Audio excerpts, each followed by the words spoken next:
today we are going to review something slightly different. A lot of people probably don't think it should belong in the series, but it's pretty damn good. And what are we reviewing? Little shop of horrors, little shop. Yeah. It is a horror. It's a bit of a funny one, but then it's it's a musical as well. Yeah. Comedy, but it definitely deserves to be in there. It's about an alien plant that eats alien people. invasion movie. So give us a break. We're going to enjoy this one. We wanted to do something different. Can't all be scary exactly. and horror. It's pretty horrible, to be fair, but we'll get into that. This is number 3 of the series. And as usual, I think we're going to go to Dan to start. Oh, great. See what he's got to say. Yeah. This film, as we said, is about a plant.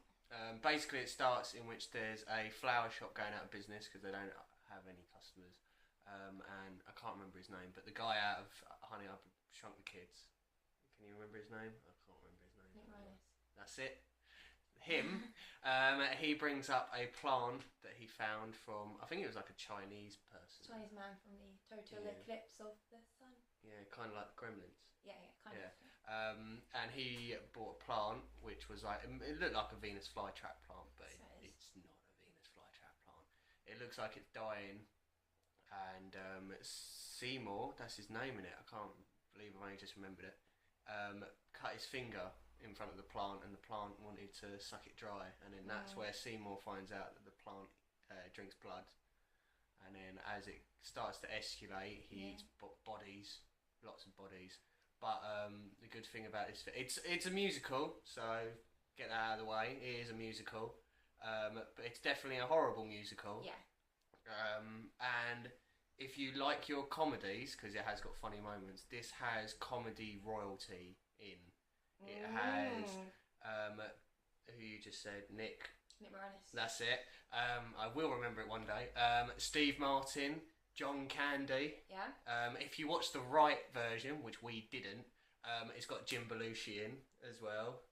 We watched I think it's the Blu-ray version in which we had the different kind of ending. We had no idea until it finished. We're like, that didn't happen in the original. Yeah. That's never happened before, and it was a complete surprise, which made it even more awesome. Yeah, well, yeah, because there's 2 different endings. One ending was put on the 9th, is the one that everyone would have seen. Everyone should have seen it. I'll let Sam explain that in a minute because I'm a bit fuzzy on that ending.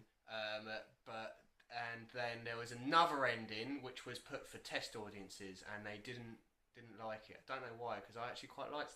I loved it. I was loving it. Yeah, maybe because it's different.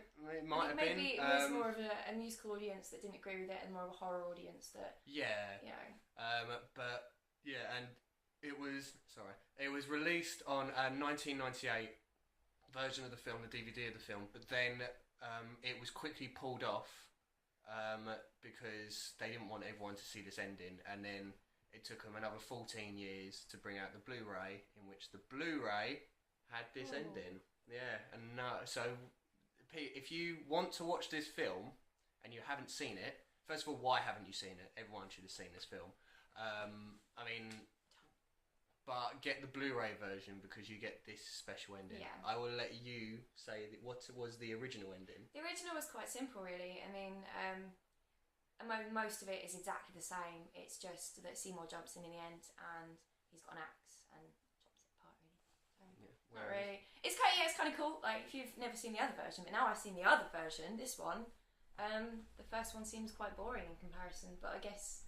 Yeah. Well, yeah, and the original ending that you would have seen had Jim Belushi as the salesman that cloned the plant, whereas in this one, basically what happened was they did this ending, the ending I'm about to tell you, I'm leaving you in suspense, and then the audiences didn't like it, so they had to go back and shoot a different ending, and Paul Dooley, who was the original salesman in the ending that we watched on the rooftop, couldn't film, so they had to get Jim Belushi to do that small part as the salesman, which I think is quite a cool little fact. But with the ending that we watched, Seymour goes up to the roof to go and commit suicide after Audrey died, which someone cried. Someone cried at. Yeah. Audrey. Sorry. Audrey got fed to Audrey too.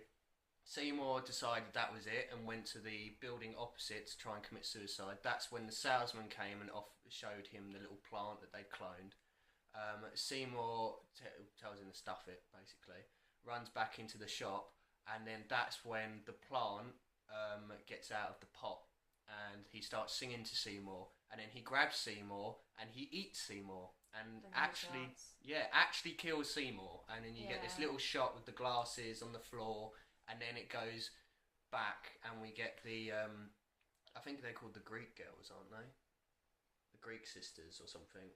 The three black girls that sing, I think they're called that. They sing a song that's only in the musical performance. Yes, only in the show. Yeah, and they tell about how the plants have all become like wholesale and loads of people buy them.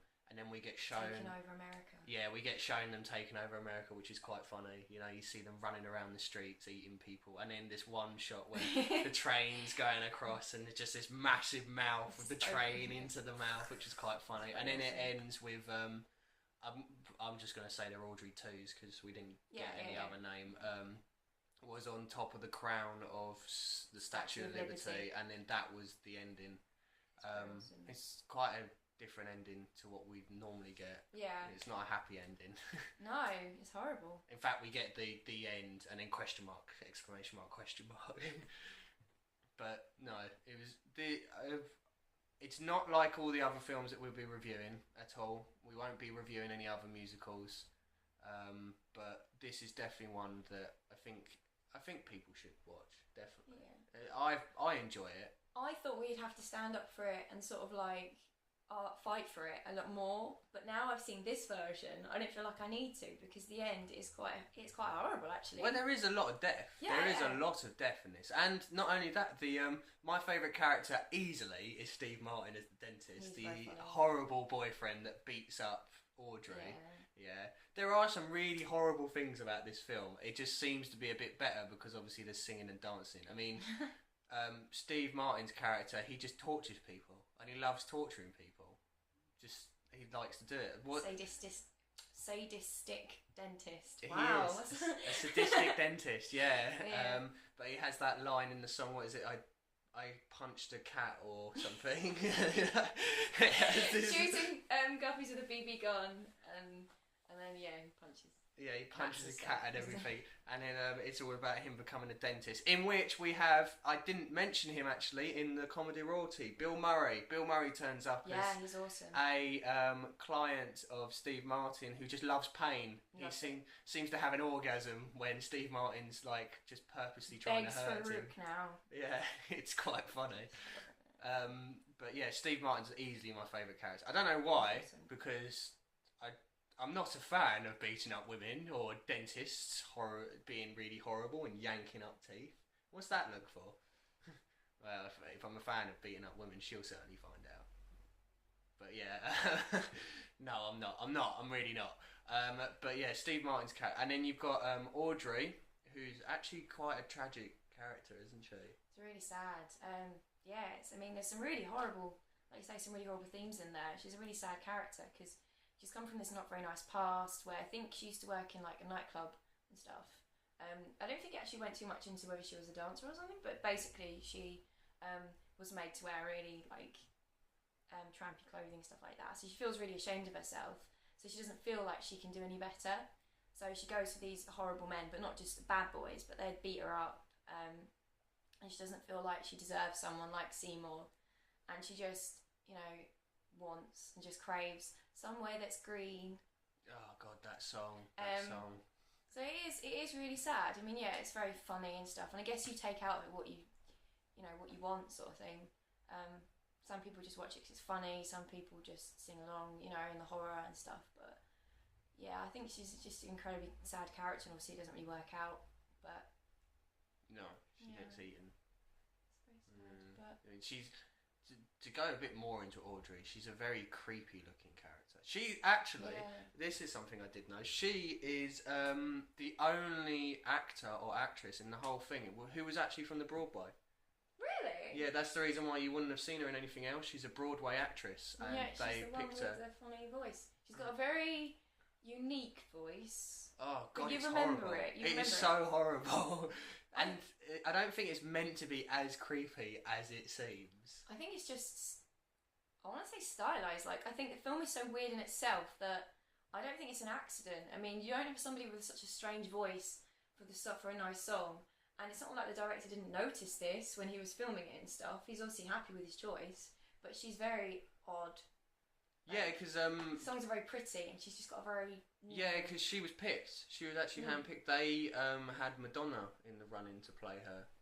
Yeah, I know. Tell me about it. Thank God they didn't. But and she's just weird looking, isn't she? Like I said to you, if anyone's watched Death Becomes Her, when I think it's Meryl Streep, isn't it? It is Meryl Streep. Yes. When she had the head smashed down onto her shoulders, and she lifts up her head, and you got that animation of the really long neck. That's what she reminded me of. It's all neck and shoulders in that. Yeah, it's film, literally, isn't it? It's all neck and shoulders. yeah. I mean, this is blonde hair, blonde weird wig hair. Yeah, really long neck, long shoulders, and then just pushed up boobs the whole way through. Because you had that little line where she was like, "I was wearing trashy clothes, trashier than what I'm wearing now." But not now. Nice clothes that I'm wearing now. Yeah, exactly. And it's like, well, the clothes that you wear now just literally are all boob. You know. I don't know what she was wearing then. I think it was just. Oh yeah, I don't remember what she was wearing. And we have to discuss the song "Somewhere That's Green" because a lot of people who haven't watched the film will watch the film and recognise the song. Okay, that's because Family Guy did a version of the song with, I can't remember his name, but he's the paedophile character. Is it Herbert? Yeah. Yeah, Herbert is Audrey. And Chris plays Seymour, but it's literally a shot-for-shot copy. You watch it.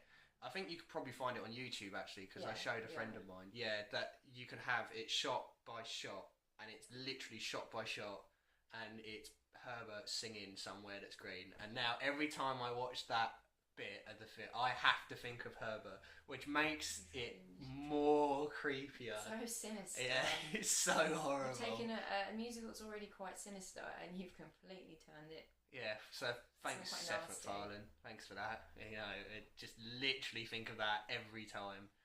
But yeah, and just I love this film. It's one of those films that for years I didn't realise I'd watched it. I was like, oh, I haven't seen that film. It's underrated. Considering it's a cult classic, it's underrated. I think it's one of those ones that surely everyone must have seen as a child. Surely.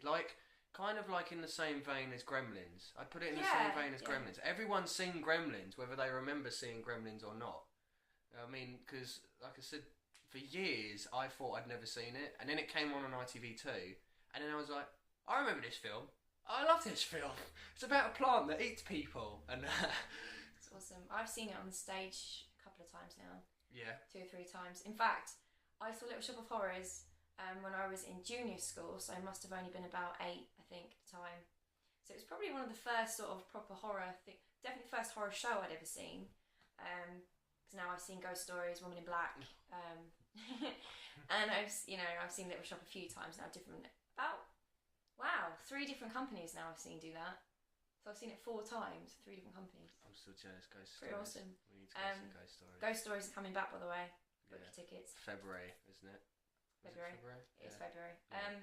Maybe we can do another thing for shows and stuff. But anyway, it's my first proper horror show, so I've always been a fan of it. I've always loved it. I think it's just so different, you know. That's the reason why I wanted to put it in the list. That's because, I don't want. We probably mentioned this in the intro video, but I don't want this to be a list of Saw 1, 2, 3, 4, 5, Paranormal Activity. I want to do stuff that's different, something that's completely different. And it's like, this is hugely different to anything else. I mean, the only thing that you could possibly say is anywhere near this is maybe Sweeney Todd. Sweeney Todd, yeah. But then Sweeney Todd's not really scary, is it? It's more gore, loads of blood everywhere and that. Whereas this, it's funny. It is a really funny film, but there's parts of it that are really sinister. And it's definitely more underrated than Sweeney, I think. So definitely. Needs to be seen. We had the special ending, obviously, but there was the bit where he was I can't remember whether it's in the normal ending. I can't remember. but he's carrying Audrey into the plant, and the plant's just sitting there waiting. And it's really creepy. Did you notice that they were in they were basically in wedding outfits, weren't they? Yeah, she was in a long white dress, and that because they were gonna run away, and obviously it was gonna be their happy ending. And if everything had happened a few minutes earlier, yeah, would have been fine. Obviously the plant knew that they were gonna run away, and yeah, it was just it's brilliant. It's sad, a brilliant film. It's funny. It's great to sing along. It's gory. It's just a perfect film. It's great. It's so good. Such a good film. If you haven't seen it, which I'd be surprised if you had. To be honest, if you're 19, 18 and watching this, then maybe you haven't seen it. Our age, you definitely should have seen it. Older than us, definitely should have seen it. I think it's as old as us, isn't it? It was, mid late 80s, Yeah, I think 87. 86, 87. No way. Yeah. Is it 87? Yeah, I think so. Bizarre. On IMDb it is. Yeah. And another cool thing was when it came out, Audrey 2, the plant, would actually be interviewed by people who were interviewing, and it would always end with the interviewer actually getting eaten by Audrey 2. That's pretty good promotion, I think. But yeah, I guess we have to go for ratings. Yeah. So what do you give it? It's the highest one so far. It's got to be a 9. Really? I love this film. It's literally there's going to be some horrors that are going to be like it as well, in which you watch it and it's just straight back to childhood, straight back to watching your first horrors and that. I mean, I don't remember who I watched it with for the first time or anything. I just remember watching it for the first time. Yeah, I'll never forget the first time I saw it. Love it. Just love it. It's like even the songs. I mean, there's a couple of songs in which I don't really like, but I think that's because I find them a bit creepier. It's so much fun when you know the songs. Someone was bopping the whole time this film was on, and the first couple of songs I didn't need to hear the TV because I had someone sitting next to me singing along. And then when she wasn't singing along, she was mouthing along. So I think someone knew this film for sure. Yeah, it's been in the system a long time. It is a very good film. What's your rating? I hate to agree because it's boring when you're reviewing a film and everyone agrees. But 9. Yeah. Because it's always, like I say, it's just part of my childhood. It's always been ingrained in there, and it's I did performing arts. I went through uni and everything, all the rest of it. But it started my love for drama from seeing Little Shop when I was a kid, so I guess it's just been very important to me. Yeah. So, yeah, it means a lot. Like I said, I'd put it in the same vein as Gremlins. Yeah, definitely. Gremlins would definitely be a 9 or an 8. It's not a scary horror, it's an entertaining horror. Yeah, exactly. It's fun. It's one of those horrors that it won't scare you, but it's just a fun little horror to watch. And not only that, you'll come away and you'll remember You get your friends around and you got some popcorn and stuff and you just have a laugh, basically. They need to re-release it out in the cinema. That would be nice. Definitely. Not a remake, but just the original. Well, I would see it on a big screen. It'd be great. That'd be awesome. Especially that ending we had. I know. The ending it came out. It was a blank screen because the end ? And then it was a white screen, and then Audrey 2 just came through the screen. Yeah. 3D. No, leave it alone. No. Don't touch anything with it. Just it's perfect the way it is. I mean, it's not perfect, obviously, because we only gave it 9. We didn't give it a perfect score. I mean, like I said, there was a few songs that I really wasn't a fan of. I'm trying to think of reasons why I haven't given it a 10, and I can't give it a 10. It's just hard though, isn't it? It's going to be. It takes a lot. You're saving it for that perfect film. Maybe nothing will get past a 9. Maybe, don't push it. Maybe we haven't finished this list yet. What's next? Next is one of someone's favourites. It's got lots of B's in. Candyman. Candyman's next, which we'll tell you in the review, but it's about basically a man that kills people. Covered in bees. Yeah, say his name 5 times in front of a mirror, and he'll come and he'll hook you. This one's definitely going to be a bit scarier. But yes, join us next time and leave your comments. Let us know what you think. Watch it, and then tell us that this isn't a horror. Tell us off. Moan about it not being what you're thinking. Whatever. We enjoy it. Because guess what? If you moan, I'm just going to sit down and watch Little Shop of Horrors again, and it'll cheer me up. So. And we'll post a video of us, just our faces. Just laughing. Little Shop of Horrors. Anyway, join you next time. And yeah, enjoy. Bye. Bye.